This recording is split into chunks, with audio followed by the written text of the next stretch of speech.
हाय viewers, fitter fabricator में आपका स्वागत है। मेरा नाम अरशद अली है। दोस्तों, आज के इस वीडियो में मैं आपको इंटरव्यू में पूछे जाने वाले सवाल और उसके जवाब के बारे में बताऊंगा। दोस्तों, पिछले वीडियो में मैंने अपने सब्सक्राइबर से बात किया था, जिसमें उन्होंने मुझे बताया था कि उनसे क्लाइंट ने क्या क्या क्वेश्चन इंटरव्यू में किया था। उन्होंने सारे क्वेश्चन को मेरे से शेयर किया था और उन्होंने डिमांड भी किया था कि इस पर आप वीडियो बना दीजिए। तो जिसमें से मेनली उनसे जो क्वेश्चन किया गया था वो था डबल रोलिंग हैविंग बॉक्स। तो डबल रोलिंग हैविंग बॉक्स पे मैंने पिछले वीडियो में अच्छे से एक्सप्लेन किया हूँ। और उसके बाद उनसे क्वेश्चन किया गया था कि पाइप का लेंथ निकालने के बारे में। तो उस वीडियो में मैं कवर नहीं कर पाया हूँ क्योंकि वो वीडियो काफ़ी लंबा हो गया था। तो इस वीडियो में मैं पाइप का लेंथ निकालने के बारे में मैं आपको बताऊंगा। दोस्तों, इस वीडियो में मैं आपको फैब्रिकेशन ड्राइंग भी दिखाऊंगा और इरेक्शन ड्राइंग भी दिखाऊंगा, और दोनों में किस तरीके से पाइप का लेंथ निकाला जाता है इसे मैं अच्छे से डिटेल में समझाऊंगा, क्योंकि इसी के बारे में क्लाइंट ने उनसे क्वेश्चन किया था। तो इस वजह से भी ये क्वेश्चन काफ़ी इम्पोर्टेंट हो जाता है जो सुपरवाइज़र या फोरमैन का इंटरव्यू देने वाले हैं। तो चलिए मैं इस वीडियो को शुरू करता हूँ। तो चलिए दोस्तों, मैं शुरू करता हूँ। यहाँ पर ये ड्राइंग देख लीजिए। इसी ड्राइंग को क्लाइंट ने ले करके आया था और इसी ड्राइंग से मेरे सब्सक्राइबर से क्वेश्चन किया गया था। आप इसे अच्छे तरीके से देख लीजिए। मैं इसे हल्का जूम कर देता हूँ। तो ये फ़ोटो मोबाइल से लिया गया है जिसमें डायमेंशन नहीं दिख रहा है, मुझे धुंधला दिख रहा है। तो इसी का मैं पाइप का लेंथ निकालने वाला हूँ।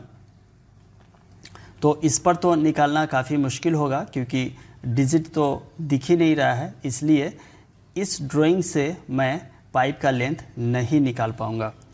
तो मगर इस ड्राइंग को देख करके मैं ये कह सकता हूँ कि ये इरेक्शन का ड्राइंग है। इरेक्शन का इसलिए ड्राइंग है कि इरेक्शन में जो डायमेंशन दिया होता है वो इंड टू इंड डायमेंशन दिया होता है। जैसे कि यहाँ पर आप देख लीजिए, यहीं से मैं शुरू करता हूँ। यहाँ से देख लीजिए, ये फ्लांज है, शायद फ्लांज ही है यहाँ पर।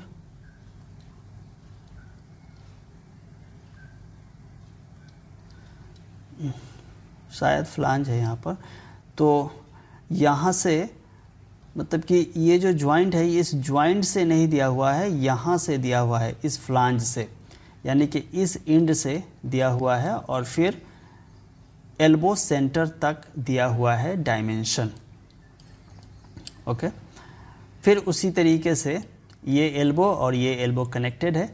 फिर यहाँ अगर आप देखेंगे, इस एल्बो सेंटर से फिर इस एल्बो सेंटर तक ये डिस्टेंस दिया हुआ है। तो पाइप का डिस्टेंस क्या हुआ, ये जो जॉइंट है यहाँ से इस जॉइंट तक ही डिस्टेंस हुआ, बाकी ये एल्बो सेंटर और ये एल्बो सेंटर ऐड किया हुआ है।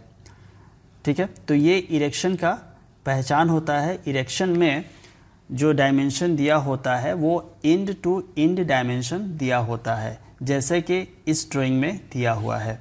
फिर उसी तरीके से यहाँ पर आप देखेंगे तो ये एल्बो सेंटर से डायमेंशन दिया हुआ है, यहाँ तक दिया हुआ है, यानी कि यहाँ से यहाँ तक का ये जो डिस्टेंस है वो दिया हुआ है। ठीक है, उसके बाद नीचे आएंगे तो फिर ये एल्बो सेंटर से इस एल्बो सेंटर तक का डिस्टेंस दिया हुआ है, फिर उसी तरीके से यहाँ भी दिया हुआ है। तो इरेक्शन में इसी तरह से डायमेंशन दिया होता है। फिर इसे कैलकुलेट करके आपको निकालना पड़ता है कि इसमें पाइप का लेंथ कितना हुआ। तो ये इरेक्शन ड्राइंग है। ओके दोस्तों, अब मैं आपको नेक्स्ट ड्राइंग दिखाता हूँ जो इरेक्शन का होगा, जिस पर मैं एग्जैक्टली पाइप का लेंथ निकालने वाला हूँ।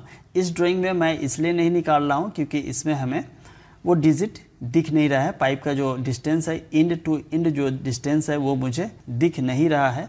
मगर मैं जो नेक्स्ट ड्राइंग आपको दिखाऊंगा उसमें अच्छे से आपको दिख जाएगा। अगर उस पर आप प्रैक्टिस कर लेंगे तो कोई भी इरेक्शन ड्राइंग हो उस पर ऑटोमेटिक आपको पाइप का लेंथ निकालने आ जाएगा, क्योंकि इरेक्शन ड्राइंग लगभग सेम ही होता है। ये मेरे पास इरेक्शन ड्राइंग है और इसमें आप पाइप का मेज़रमेंट देखेंगे तो इसमें इंड टू इंड मेज़रमेंट किया हुआ है। इस केस में देखिए स्पूल नंबर 5 में तो एल्बो सेंटर से फिर इस एल्बो सेंटर तक डिस्टेंस दिया हुआ है 1465। पाइप का लेंथ इसमें नहीं दिया हुआ है।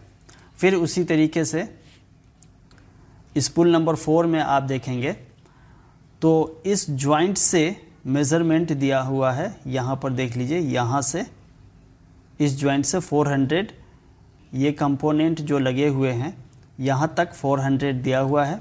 फिर इस कंपोनेंट से इस जॉइंट तक का डिस्टेंस दिया हुआ है 7110। फिर नेक्स्ट देखेंगे स्पूल नंबर 3। तो स्पूल नंबर 3 में एल्बो सेंटर से एल्बो सेंटर तक का डिस्टेंस दिया हुआ है 8360। तो इस हिसाब से ये इरेक्शन ड्राइंग हुआ। और भी आपको कंफर्मेशन चाहिए तो नीचे ड्राइंग के नीचे लिखा रहता है कि वो इरेक्शन ड्राइंग है या फैब्रिकेशन ड्राइंग है।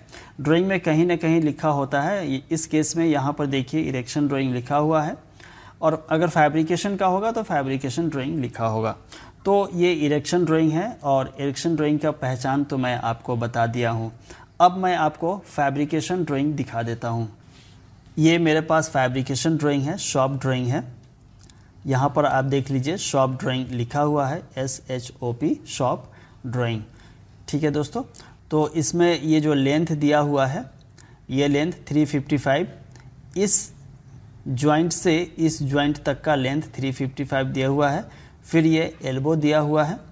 फिर उसके बाद यहाँ पर अगर आप देखेंगे तो इस जॉइंट से इस जॉइंट तक का ये लेंथ दिया हुआ है 11230। फिर उसके बाद एल्बो सेंटर अलग दिया हुआ है। फिर इस पाइप का लेंथ दिया हुआ है 845, ये देखिए जॉइंट टू जॉइंट। फिर उसके बाद यहाँ पर भी लेंथ दिया हुआ है 731। उसके बाद यहाँ से इस जॉइंट का लेंथ दिया हुआ है 12000 यानी कि 12 मीटर का ये लेंथ दिया हुआ है। फिर उसके बाद देखेंगे इस जॉइंट से इस जॉइंट तक का लेंथ दिया हुआ है। तो फैब्रिकेशन ड्राइंग में जॉइंट टू जॉइंट लेंथ दिया होता है ताकि फैब्रिकेट करने में काफ़ी आसानी हो। ड्राइंग का डिज़ाइनिंग इसी हिसाब से किया जाता है जिससे फिटर को या फैब्रिकेटर को परेशानी कम से कम हो। यहाँ पर जॉइंट टू जॉइंट डिस्टेंस दे दिया हुआ है। अब फिटर या फैब्रिकेटर सिर्फ इस मेज़रमेंट को देखेगा, यानी कि 11 मीटर 363 mm का पाइप ले करके यहाँ पर जॉइंट कर देगा, उसका स्पूल कंप्लीट हो जाएगा। इसमें उसे कैलकुलेट करने की कोई ज़रूरत नहीं होगी। ठीक है, तो ये फैब्रिकेशन का पहचान हो गया। वैसे फैब्रिकेशन का ड्राइंग देखने के लिए उस ड्राइंग में खुद ही फैब्रिकेशन ड्राइंग लिखा होगा या शॉप ड्राइंग लिखा होगा। यहाँ पर इस ड्राइंग में यहाँ पर शॉप ड्राइंग लिखा हुआ है। अगर क्लाइंट आपसे इस तरह का फैब्रिकेशन ड्राइंग दे और फिर आपसे कहे कि इस ड्राइंग में कितना मीटर हमें पाइप चाहिए ताकि ये सारा स्पूल कंप्लीट हो जाए, तो आप इस ड्राइंग में एक एक पाइप का लेंथ जोड़ने से ज़्यादा बेटर होगा कि आप मटेरियल का डिस्क्रिप्शन में आप जाइए और वहाँ पर पाइप वाले सेक्शन में जाइए और फिर पाइप के जस्ट दाहिनी तरफ कंप्लीट लेंथ लिखा होगा। क्योंकि ये ड्राइंग है, इस ड्राइंग में यहाँ पर नहीं दिया हुआ है क्योंकि इसमें बहुत सारे शीट होते हैं। फैब्रिकेशन ड्राइंग में शीट होते हैं, जो मैं अभी 3 नंबर शीट पर हूँ। टोटल 4 शीट का ये कंप्लीट फैब्रिकेशन ड्राइंग है जिसमें मैं 3 नंबर शीट पर हूँ। तो इसलिए यहाँ पर पाइप का कंप्लीट लेंथ नहीं दिया हुआ है। अगर सिर्फ एक ही शीट आपको दे दे तो फिर आपको पाइप का लेंथ जोड़ना पड़ेगा, जैसे कि 355 plus 11230 plus 845 plus 731 plus 12000 plus 11363। इतना अगर आप जोड़ लेंगे तो इस पाइप का फैब्रिकेशन आप इजीली कर सकते हैं, यानी कि कंप्लीट पाइप का लेंथ आपको आ जाएगा। तो ये हुआ प्रोसेस फैब्रिकेशन का। वैसे फैब्रिकेशन में आपको ये क्वेश्चन नहीं पूछेगा कि इसमें आपको कितना पाइप चाहिए, वैसे पूछ देगा तो मटेरियल का डिस्क्रिप्शन में जाइए, आप वहाँ पर देखेंगे पाइप वाले सेक्शन में तो कंप्लीट लेंथ दिया होगा, वो लेंथ आप बता सकते हैं। अगर आपसे क्लाइंट ये पूछ दे कि आपको कितने कितने मीटर का पाइप चाहिए ताकि इस स्पूल को आप कंप्लीट कर पाओ, तो इसका मतलब ये हुआ कि वो आपसे इनडायरेक्टली कट लिस्ट के बारे में पूछ रहा है।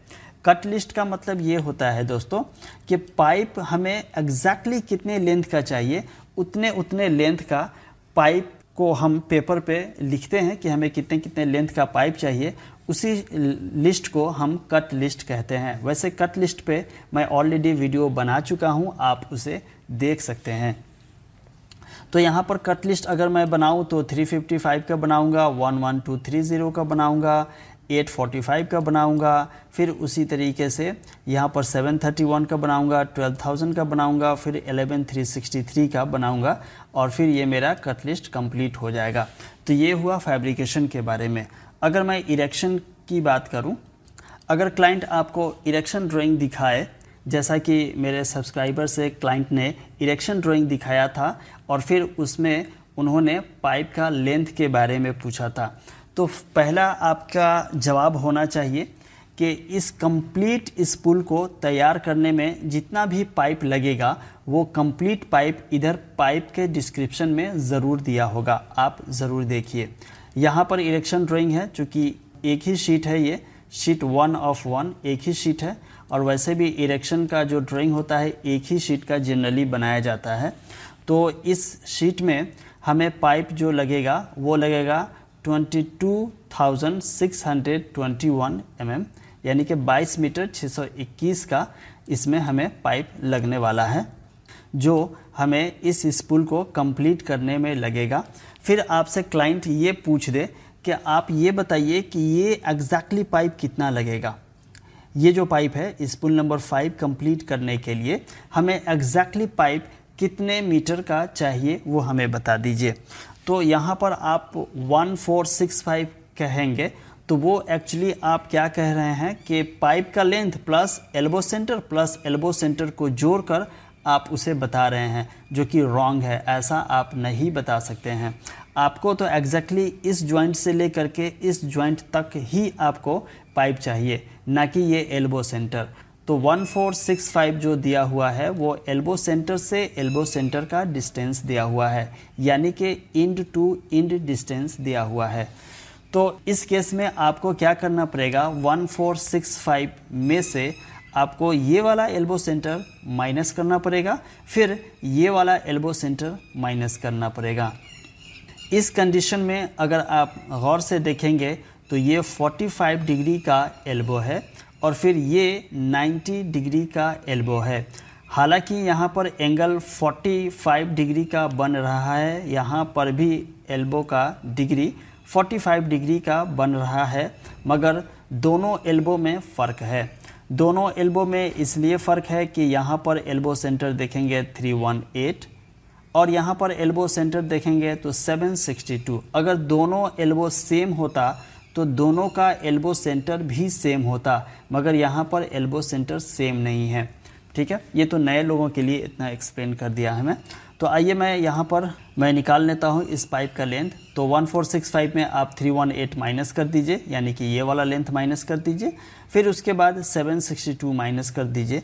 उसके बाद जो लेंथ बचेगा वही होगा पाइप का लेंथ। तो अगर माइनस करेंगे तो आपका वैल्यू आएगा 385। आपको 385 लेंथ का एग्जैक्टली पाइप चाहिए, ना कि 1465 का। फिर उसी तरीके से यहाँ अगर आप देखेंगे स्पूल नंबर 4 को कंप्लीट करने के लिए आपको पाइप चाहिए ये 400 क्यों? क्योंकि ये जो एल्बो सेंटर है, एल्बो सेंटर यहाँ पर माइनस ऑलरेडी किया हुआ है। ये 400 है, ये इस जॉइंट से ही दिया हुआ है, ना कि एल्बो सेंटर से दिया हुआ है। इसमें आप ये वाला एल्बो सेंटर माइनस नहीं कर सकते हैं। आप यहाँ से मेज़रमेंट करेंगे तो ये 400 यहाँ तक आएगा। फिर उसके बाद ये आप देखेंगे तो इस जॉइंट तक ही ये डिस्टेंस दिया हुआ है 7110, ना कि इस डिस्टेंस तक। तो इस केस में, इस पुल नंबर 4 वाले केस में आप 762 एल्बो सेंटर नहीं माइनस करेंगे और ना ही 762 एल्बो सेंटर ये वाला माइनस नहीं करेंगे, क्योंकि ये जो डिस्टेंस दिया हुआ है इस जॉइंट से इस जॉइंट तक का डिस्टेंस दिया हुआ है। तो इस स्पूल को कंप्लीट करने के लिए आपको पाइप चाहिए 7110 प्लस 400 यानी कि 7510, यानी कि 7 मीटर 510 mm का पाइप चाहिए। इसमें हम एल्बो सेंटर माइनस नहीं करेंगे। दोस्तों, इंटरव्यू देने के वक्त ये सब छोटी छोटी बातों को आप ध्यान दीजिए। इसमें क्या है, एल्बो सेंटर जुड़ा हुआ है, इसमें एल्बो सेंटर नहीं जुड़ा हुआ है। ठीक है, फिर आप नेक्स्ट आइए, यहाँ पर देखिए, यहाँ पर एल्बो सेंटर और फिर ये एल्बो सेंटर से मेज़रमेंट किया हुआ है, यानी कि इंड टू इंड मेज़रमेंट किया हुआ है। तो इसमें आपको 762 माइनस करना पड़ेगा, फिर इधर भी 762 माइनस करना पड़ेगा।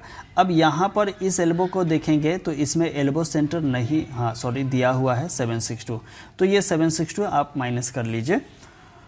तो मैं माइनस करूँगा तो मेरा वैल्यू आएगा 6836। आप भी कैलकुलेट करके देख लीजिए। 8360 में 762 माइनस कीजिए, फिर 762 माइनस कीजिए, फिर जो वैल्यू आएगा वो आएगा 6836। फिर उसके बाद इस पुल नंबर 2 को कंप्लीट करने के लिए आपको यहाँ पर देखिए, ये एल्बो सेंटर से डिस्टेंस नहीं दिया हुआ है, बल्कि इस जॉइंट से डिस्टेंस दिया हुआ है। ये देखिए, ये लाइन दिया हुआ है ना। फिर उसी तरीके से यहाँ पर एल्बो सेंटर इंक्लूड किया हुआ है, यानी कि एक ही एल्बो सेंटर आपको माइनस करना पड़ेगा इस पुल नंबर 2 कंप्लीट करने में। तो 8272 में आप एक एल्बो सेंटर माइनस कर दीजिए। अब यहाँ पर देखिए, ये जो एल्बो है वो 45 का नहीं है, बल्कि 90 डिग्री का है। अगर आपको इसे देखने में परेशानी होती हो तो आप डायरेक्ट मटेरियल का कोड पकड़िए 4.1, फिर आप 4.1 में जाइए, 4 में जाइए, यानी कि एल्बो 90 डिग्री का दिया हुआ है। 1 मतलब एक पीस लग रहा है, वहाँ एक पीस ही चाहिए। ठीक है, पहला नंबर है ये। तो ये 90 डिग्री का हो गया। अब 90 डिग्री का हो गया तो इसमें जो एल्बो सेंटर दिया हुआ है वो आप माइनस कर लीजिए।